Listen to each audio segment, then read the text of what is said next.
마태복음 20장 29절에서 34절 말씀입니다. 성경으로는 신약 33쪽입니다.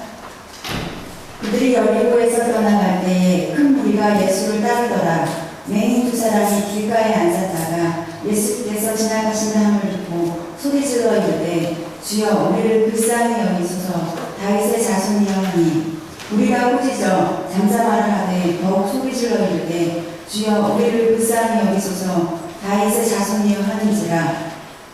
예수께서 머물러서서 그들을 불러 이르시되 너희에게 무엇을 하여 주기를 원하느냐. 이르되 주여 우리의 눈을 뜨기를 원하나이다. 예수께서 불쌍히 여기사 그들의 눈을 만지시니 곧 보게 되어 그들이 예수를 따르니라. 아멘. 가 이제 신대륙을 발견하려고 이제 항해길에 올라가게 되었습니다.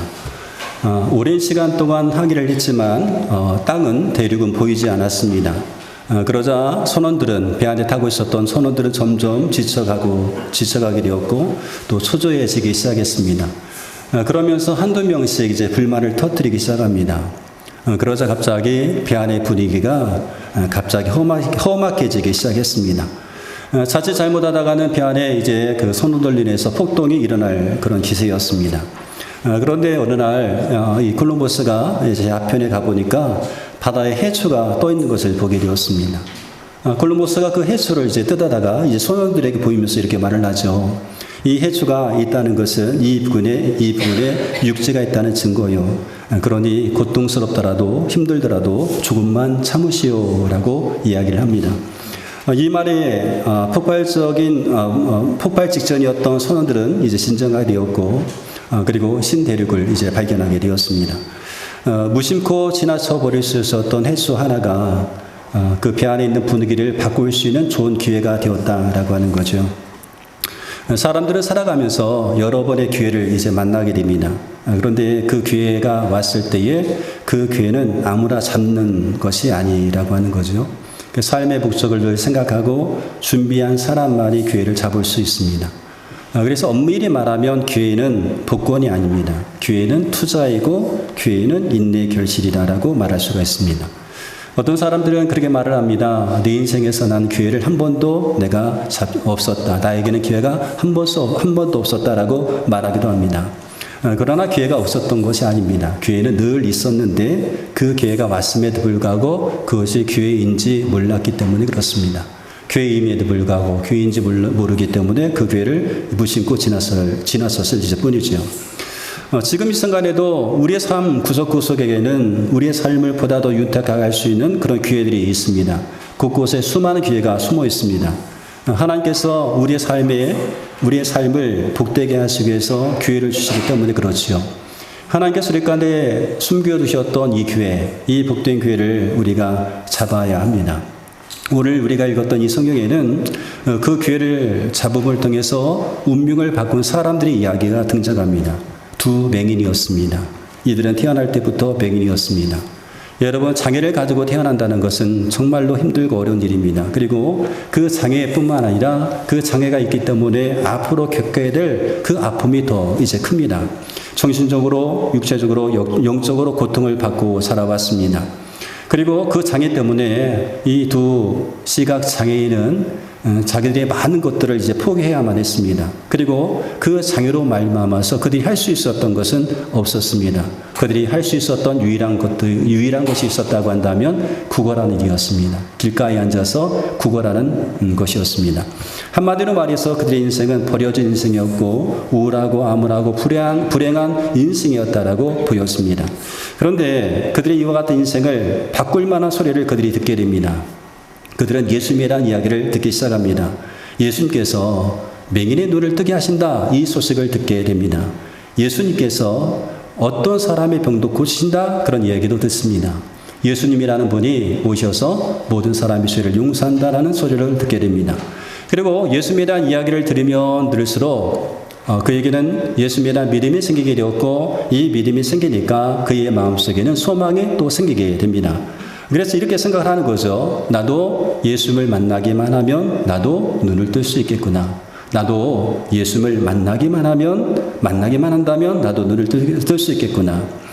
예수님에 대한 믿음이 있으니까 그 믿음의 결과로 말미암아 소망이 생기게 됩니다. 예수님에 대한 이야기를 들으면서 믿음이 생기게 되었고 그 믿음은 소망으로 연결되게 된 거죠. 우리의 믿음도 마찬가지입니다. 우리의 믿음도 들음에서 시작됩니다. 하나님의 말씀을 들을 때에 우리의 믿음이 시작이 됩니다. 말씀을 통해서 하나님이 어떠한 분이신지 알 때에 믿음이 생기죠. 말씀을 통해서 예수님이 어떤 분인지 알 때 예수님에 대한 믿음이 생기게 됩니다. 말씀을 통해서 성령을 알 때에 믿음이 생기게 됩니다. 그리고 그 믿음은 우리에게 소망을 발견하게 합니다. 믿음 있는 사람은 소망을 보게 되는 거죠. 두 맹인의 환경은 굉장히 절망적이었어요. 절망 그 자체였다. 그러나 그들에게 믿음은 그들에게 절망적인 환경 속에서도 소망을 가질 수 있게 했습니다. 믿음은 절망 가운데서도 소망을 보게 했다는 거죠. 그리고 그때부터 이 두 맹인, 이 두 시각장애인은 예수님을 만나기를 원했습니다. 그리고 예수님을 만나는 것이 그들의 가장 중요한 바람이 되게 된 거죠. 그런데 지금 예수님께서 자기들이 길가에 앉아서 구걸하는 그 길을 지나가신다는 소식을 듣게 돼요. 예수님께서 여리고를 떠나서 예루살렘으로 가시는 중이었습니다. 그때 많은 무리가 예수님과 함께합니다. 바로 그 길가에 두 명의 시각장애인, 이 두 사람이 구걸하고 있었습니다. 예수님께서 지나가신다는 소식을 듣자 이 두 명에게는 두 명의 가슴은 두근거리기 시작합니다. 기회가 온 것입니다. 마음이 막 가슴이 뛰기 시작합니다. 기회가 온 것입니다. 무엇이 기회였을까요? 바로 예수님께서 그들의 기회였습니다. 그들의 소망을 이룰 수 있는 그런 기회였습니다. 바로 예수님께서 그들의 기회였습니다. 이제 예수님을 만나기만 하면 되는 거예요. 예수님께서 지나갔으니까 예수님을 만나면 됩니다. 예수님 앞으로 가면 됩니다. 그런데 예수님께서 지나가신다는 소리를 듣긴 들었지만 예수님께서 어디쯤 오시는지 얼마쯤 거리 있는지 알 수가 없었어요. 그래서 소리칩니다. 주여 우리를 불쌍히 여기소서 다윗의 자손이여. 주여 우리를 불쌍히 여기소서 다윗의 자손이여 라고 소리치기 시작합니다. 두 명의 이 시각 장애인에게 있어서 지금이 바로 기회입니다. 그들의 소망을 이룰 수 있는 그런 기회입니다. 여러분, 기회라고 하는 것은 그것이 기회인 것을 아는 사람이만이 잡을 수 있는 거죠. 기회가 찾아왔음에도 불구하고 이것이 기회인지 알지 못하면 기회를 잡지 못합니다. 그냥 지나쳐버리게 되는 거죠. 그리고 나중에 후회합니다. 그때가 기회였는데 내가 그 기회를 놓쳤구나. 그런데 이 두 명의 시각장애인은 그들은 지금이 기회인 것을 알게 되었어요. 그래서 어떻게 해서든지 예수님을 만나야만 했습니다. 그래서 큰 소리로 외치는 거죠. 주여 우리를 불쌍히 여기소서 다윗의 자손이여 하고 외칩니다. 여러분, 우리에게도 기회가 있습니다. 절망적인 상황을 소망으로 바꿀 수 있는 그런 기회가 있습니다. 우리의 기회는 뭐예요? 하나님께서 우리의 기회입니다. 하나님이 기회가 되어주십니다. 하나님을 만나는 것이 우리 인생을 바꾸는 기회입니다. 왜 그렇습니까? 인생의 답은 언제나 하나님께 있기 때문에 그렇죠. 우리의 답은 언제나 하나님께 있기 때문에 그렇습니다. 로마서 15장 13절에 보면 소망의 하나님이 모든 기쁨과 평강을 믿음 안에서 너에게 충만하게 하사 성령의 능력으로 소망이 넘치게 하시기를 원하노라, 이런 말씀이 있어요. 하나님께서 우리의 소망이 되십니다. 하나님께서 우리에게 소망을 주십니다. 소망의 하나님이 성령의 능력으로 우리 안에 소망이 넘치게 하십니다.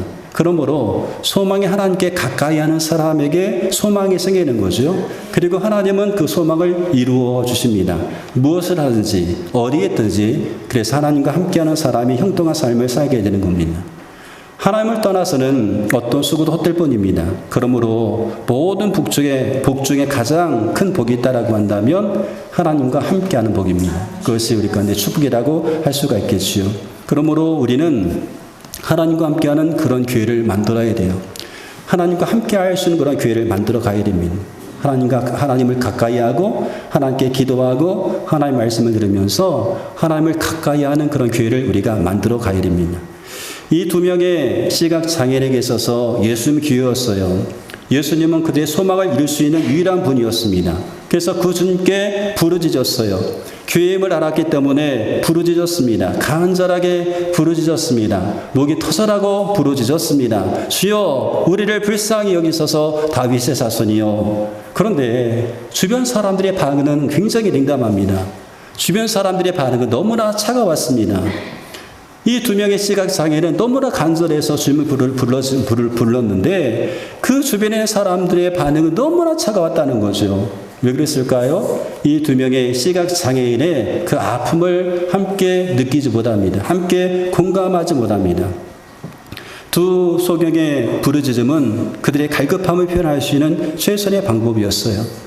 이 사람들이 자기의 갈급함을 표현할 수 있는 방법이 있었다고 한다면 부르짖는 거였습니다. 부르짖는 거였어요. 그러나 사람들은 그들이 왜 그렇게 부르짖는지를 알지 못합니다. 이것을 알지 못하니까, 이해하지 못하니까 꾸짖는 거죠. 잠잠해라, 조용히 해라, 꾸짖습니다. 너 같은 사람이 주님을 만날 자격이 없다. 예수님께서 바쁜 사람인데 너 같은 사람이 어떻게 예수님 만날 수 있어? 예수님 너 같은 사람은 만나줄 수가 없어? 라고 얘기합니다. 잠잠하라, 조용히 하라 라고 얘기합니다.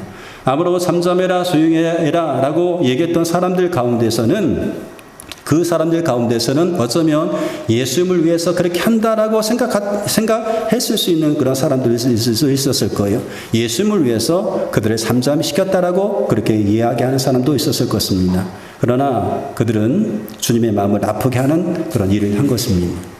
우리가 하나님 위해서 무엇인가 일을 한다고 하죠. 무엇인가 열심히 한다고 하는데 그것이 사람에게 아픔을 주는 일인 아닌지 생각해 봐야 돼요. 난 열심히 한다고 하는데 이거 주님의 일이야 라고 하는데 그것이 사람들을 아프게 하는 일은 아닌지, 하나님을 위한 열심이 정말로 하나님을 위한 열심인지를 하나님께 물어야 됩니다.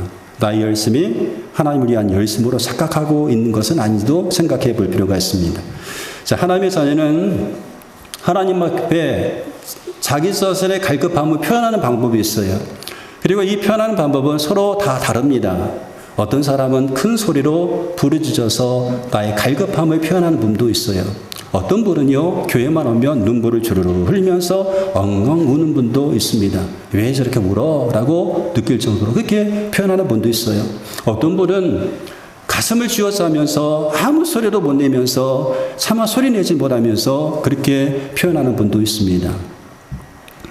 우리는 왜 그분들이 그렇게 하는지, 왜 그렇게 하나님께 다가가시려고 하는지 우리가 이해하지 못하면, 우리가 그들의 상황을 이해해 주지 못하면 우리도 똑같이 이야기할 수 있어요.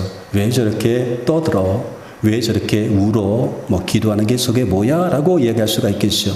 그러나 만약에 그분들이 왜 그렇게 부르짖는지, 왜 그렇게 우는지, 왜 그렇게 가슴을 치면서 짜면서 차마 소리도 내지 못하고 기도하는지, 그렇게 하나님 앞에 다가가시려고 하는지를 우리가 공감할 수 있다라고 한다면 어떨까요? 함께 기도해 줄 수 있을 겁니다.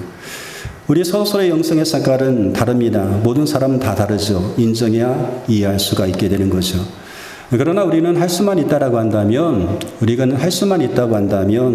모든 방법을 다 동원해서 우리의 간절함을 표현할 수 있어야 됩니다. 부르짖어 기도하는 분은 침묵해서 기도하는 법도 배워야 되고, 가슴을 쥐어짜면서 기도하는 분은 때때로 부르짖어 기도하는 법도 배워나갈 필요가 있지요. 그렇게 기도해야 되는 거죠. 모든 방법을 다 동원해서 기도할 수 있어야 됩니다. 함께 기도할 때는 부르짖어 기도할 수 있어야 되고, 조용히 기도할 수 있어야 되고, 기도할 수 있어야 된다는 거죠. 사람들이 꾸짖음에도 불구하고 두 명에는 더욱 큰 소리로 부르짖습니다. 주변 사람들이 자기에게 했던 말에 신경 쓰지 않습니다. 야, 너 조용히 해. 왜 그렇게 떠들어? 잠잠해. 그러나 그 소리에 개의치 않습니다. 신경 쓰지 않습니다. 그들이 지금 신경 쓰고 있는 것은 예수님이었습니다. 예수님께 집중하고 있습니다. 그래서 예수님을 향해서 더욱더 크게 소리를 지르는 거예요. 주여, 우리를 불쌍히 여기소서, 다윗의 자손이요. 두 시각장애인에게 있어서 그들이 가장 중요했던 분은 예수님이에요. 그들은 지금 예수님께 집중하고 있어요.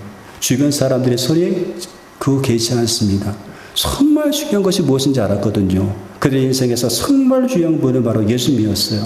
그들은 자기 자신들의 처지를 알았어요. 자기 자신의 처지가 얼마나 불쌍한지 알았습니다. 주여, 우리를 불쌍히 여겨주소서. 얼마나 자기 자신이 불쌍한지 알았고요. 그리고 자신이 이와 같은 불쌍한 처지를 해결할 수 있는 분은 예수님밖에 없음을 알았습니다.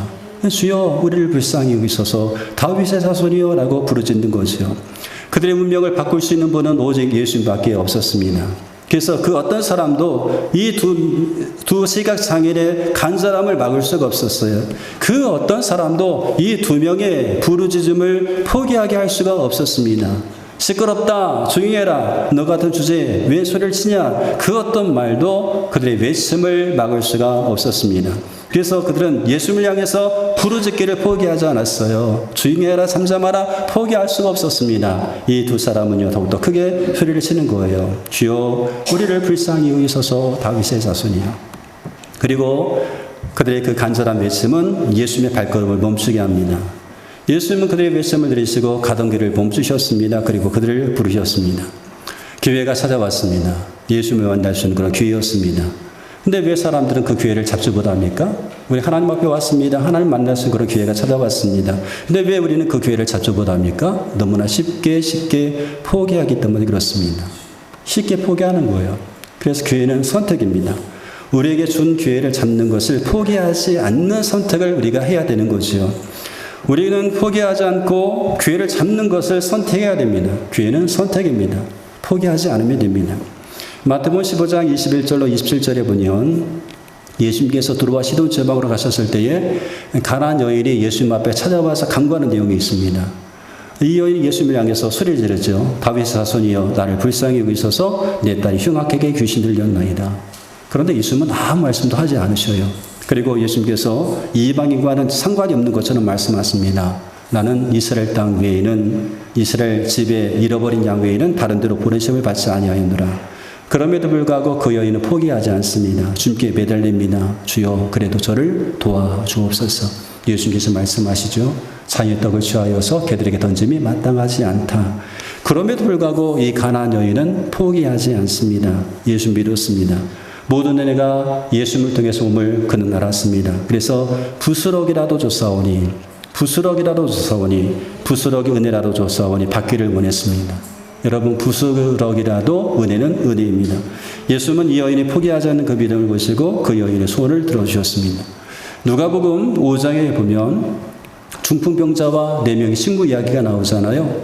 4사람이 중풍병자 자기 친구를 비워가지고 예수님께서 계신 곳으로 오죠. 그런데 사람들이 너무나 많아서 예수님께서 계신 집 안으로 들어갈 수가 없었습니다.